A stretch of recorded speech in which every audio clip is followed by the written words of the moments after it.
Ich begrüße Sie zu einer weiteren Ausgabe der Herztöne. Mein Name ist Matthias Siegler und ich gehöre zum Team der Kinderherzklinik in der Universitätsmedizin Göttingen.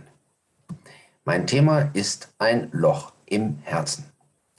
Angeborene Herzfehler sind häufig, häufiger als man denkt. Allein in Deutschland kommen jedes Jahr 6.500 Neugeborene mit einem Herzfehler auf die Welt und weltweit sind es sogar eine Dreiviertelmillion Kinder.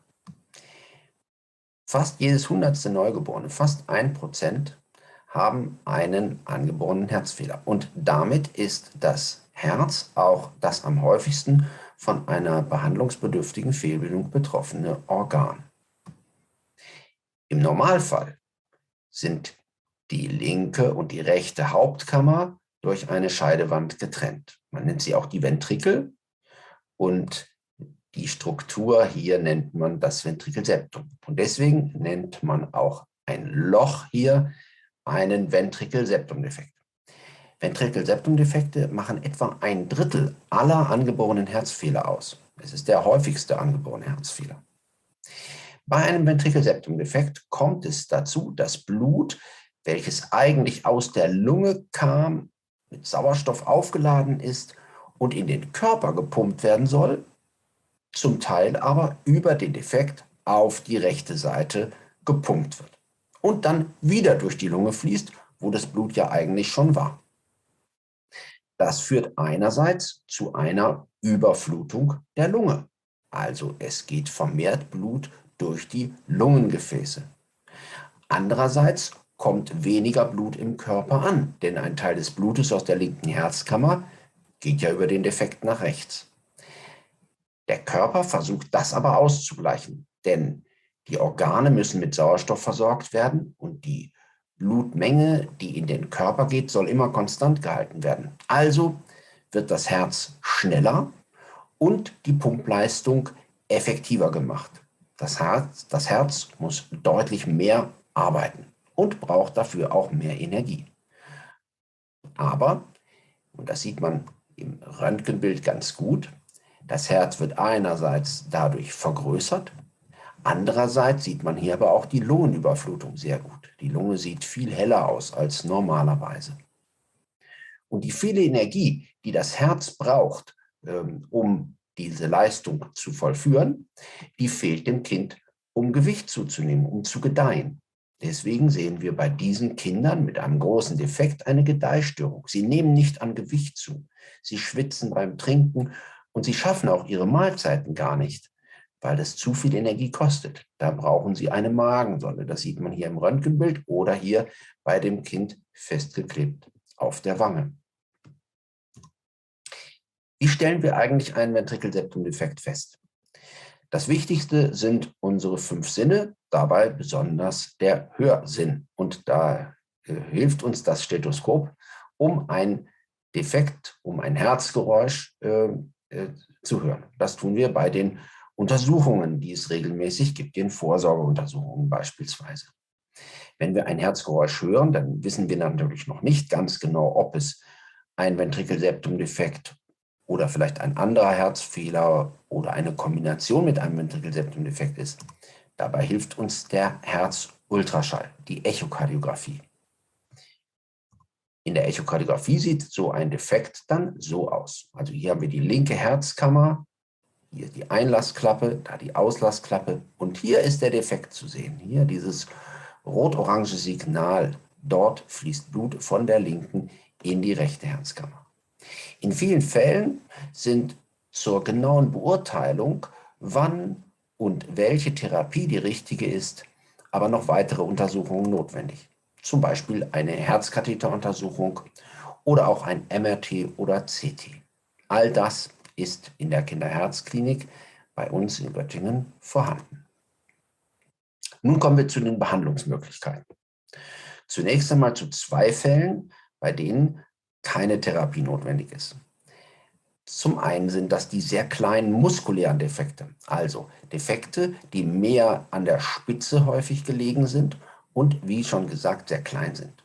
Oft kommt es dabei innerhalb von wenigen Wochen oder Monaten zu einem Spontanverschluss. Die andere Situation sind kleine Defekte, die nicht zu einer Herzbelastung führen. Das sind die Defekte, bei denen weniger als 1/3 des Blutes aus der linken Herzkammer über den Defekt wieder nach rechts fließen. Bei diesen Defekten ist, solange die Situation so stabil bleibt, keine Therapie notwendig. Was ist mit den größeren Defekten?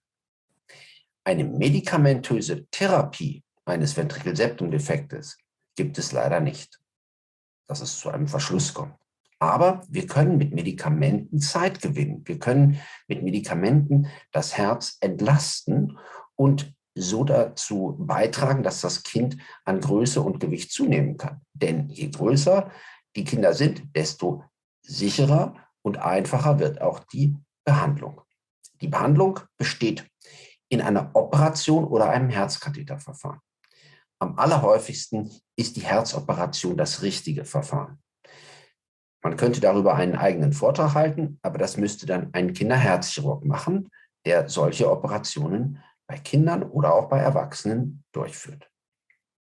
In seltenen Fällen, also man sieht hier so einen Flicken, wie er im Herzen eingenäht ist. In seltenen Fällen ist eine Herzkatheterintervention möglich. Dann wird über die Leiste ein Katheter zum Herzen vorgebracht und so ein Doppelschirmchen, wie hier zu sehen, oder so eine scheibenförmige Spirale eingesetzt und damit der Defekt verschlossen. Schema sieht es dann so aus, entweder ein Flicken hier von der rechten Seite aufgenäht oder ein Schirmchen, was den Defekt auf diese Art und Weise verschließt. Nun ist der Defekt verschlossen. Wie geht es weiter? Nach jedem VSD-Verschluss oder auch bei jedem offenen Ventrikelseptumdefekt, egal wie klein, sind lebenslange Kontrollen notwendig. Natürlich sind die Operationen heutzutage sicher und danach keine Probleme zu erwarten. Aber selten gibt es doch im Langzeitverlauf Probleme wie beispielsweise Herzrhythmusstörungen. Und um die erkennen zu können, sind lebenslange Kontrollen erforderlich. Kinder und Jugendliche kommen dafür in die Kinderkardiologie.